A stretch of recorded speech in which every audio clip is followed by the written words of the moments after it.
Things you might find in the home of an artist, number 1. Rainbows everywhere. This window cling gives me a rainbow in my reading corner every day at the same time. If I sit on the stool, I can enjoy the rainbow, but if I sit there long enough, guess what? I become the rainbow. How cool is that?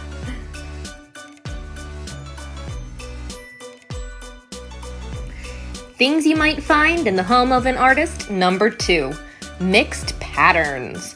When we bought our house, this dark stairwell had holes and rips in the drywall. It was just ugly. So until we can replace it, I was able to actually disguise it by gluing almost my entire scrapbook paper collection to the wall. I did this using Mod Podge and a little bit of water and a roller. Look how colorful. It now looks like a quilt. I was thinking it would be only a temporary fix, but I like it enough. I think we'll keep it for a while.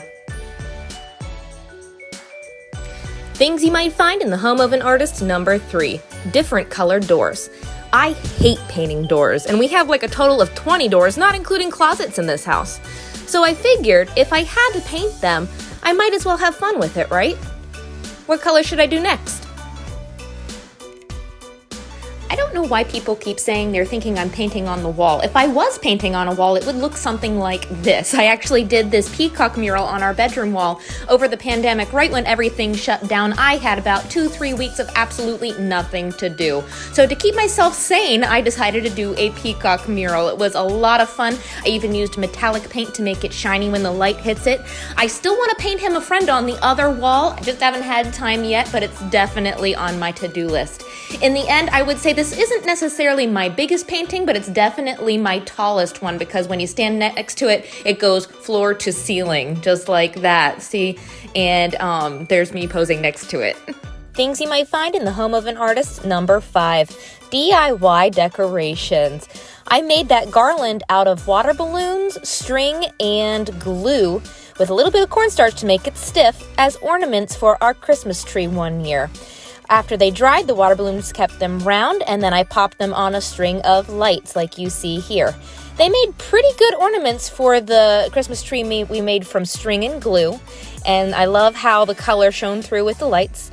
But of course, I didn't want to just throw them out, so now they decorate our front window of our house. Every night they glow just like that, and it's a reminder of a fun Christmas time. Things you might find in the home of an artist, number 6. Colorful kitchens. Before I redid this kitchen, it was dark and grungy and gross, and really until we can replace the cabinets, I painted them teal to help embrace the yellow counters, and I used the scrapbook paper method that I used on our stairwell to help add a little bit of color and cover up some of the ugly. So now we're just waiting until we can replace it, but I like it enough that it can stay for now. Things you might find in the home of an artist, number 7. Painted furniture. In our house, specifically chairs. I have a little bit of an obsession with splatter paint, and sometimes I accidentally get paint on our furniture, so paint helps to disguise it, especially like this chair I found. I took it outside and I watered down some acrylic paint. It's a great way to use up old paint that's just sitting around that you have no uses for, and I found mixing a little bit of paint medium in it also helps keep the fabric soft and smooth. I've had no issues with it, and I love it. Things you might find in the home of an artist, number 9. Optical illusions. This is also a project that probably taught me the most because working with glass is not easy, as I found out. For this TV stand, we cut the glass each individually to cover up some boxes, and I also crushed some extra mirrors to add some garland, which, as you can guess, also doubled as our Christmas tree one year.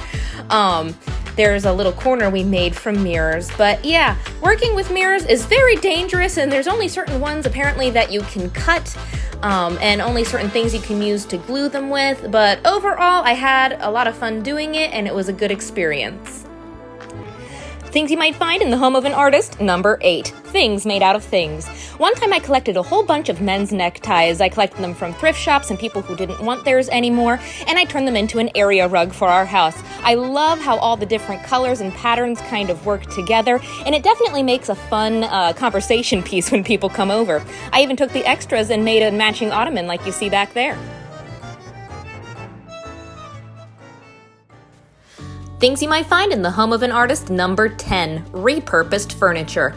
This bathroom vanity actually used to be somebody's TV stand that we found on Facebook Marketplace, but it was a lot cheaper than buying a new one, so I just had to do a little bit of work taking off some old coating that someone had put on. It wasn't in that great shape, so I painted and sanded it. Here's some bathroom safe paint, and I also used some countertop paint to make the counters hard. And luckily my husband knows how to do plumbing and woodworking a little bit because he turned the middle drawers into a door to actually hold our cleaning supplies, and then add a sink from Amazon, and voila!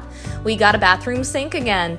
I love this bowl sink because it saves a lot of counter space, and the drawers are also super nice because they have a ton of storage space and we each get 3 of them, so we're not fighting over who gets to use what. So it was perfect.